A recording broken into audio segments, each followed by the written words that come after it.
নমস্কার, দীপক টিভির সমস্ত দর্শকদের আরও একবার স্বাগত।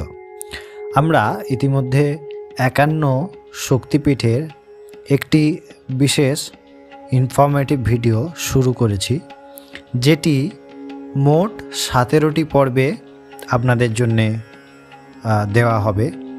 আমরা প্রথম পার্টটি অলরেডি আপনাদের জন্য দিয়ে দিয়েছি। আজকে দ্বিতীয় পার্ট আমরা শুরু করব।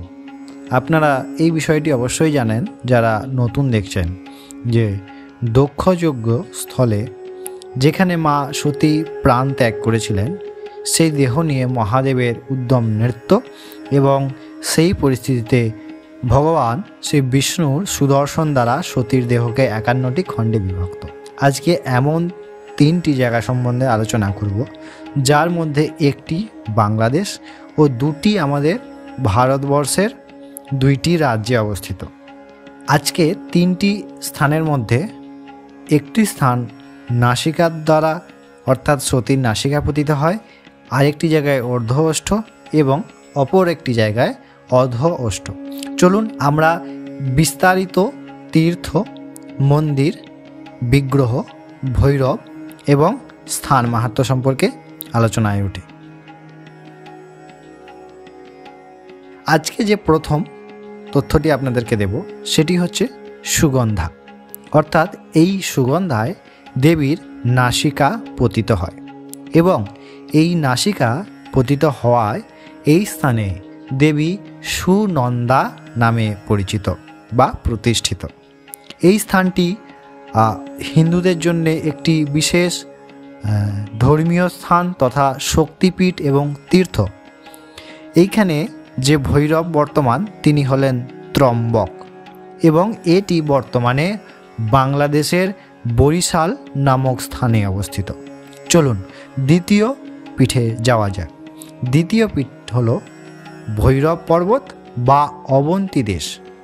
এই ভৈরব পর্বতটি উজ্জয়িনী অর্থাৎ মধ্যপ্রদেশে, ভারতবর্ষের মধ্যপ্রদেশ এর অন্তর্গত উজ্জয়িনীতে অবস্থিত।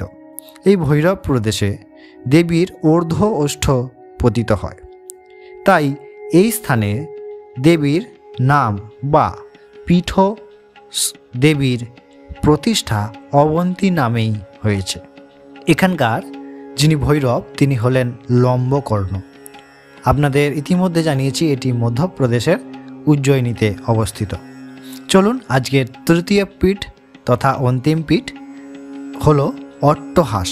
এই অট্টহাস স্থানটি প্রধানত পশ্চিমবঙ্গের লাভপুর অর্থাৎ বিশেষভাবে বীরভূম নামে পরিচিত। এটি বীরভূম জেলার অন্তর্গত। এই স্থানে দেবীর অধ ওষ্ঠ পতিত হয়। এই স্থানে দেবী ফুল্লরা নামে পরিচিতা ও প্রতিষ্ঠিতা। এখানে যিনি ভৈরব হলেন বিশ্বেশ ভৈরব। অলরেডি আপনাদের জানিয়েছি এটি পশ্চিমবঙ্গের লাভপুরে। আশা করি এই ধরনের ইনফরমেশন আপনাদের ভালো লেগেছে। আমরা সম্পূর্ণ 51টি সতীর শক্তিপীঠ সম্পর্কে বিশেষভাবে আপনাদেরকে ইনফরমেশন দেব এবং প্রত্যেকটির স্থান, মাহাত্ম্য, ভৈরব, এই পুরো 17টি খণ্ডে আমাদের টোটাল 51টি শক্তিপীঠের বিস্তারিত ভিডিও, যার মধ্যে এইটি দ্বিতীয় এপিসোড।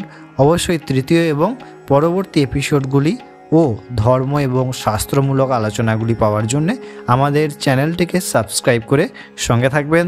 ততক্ষণ সবাই খুব ভালো থাকবেন, সুস্থ থাকবেন। নমস্কার।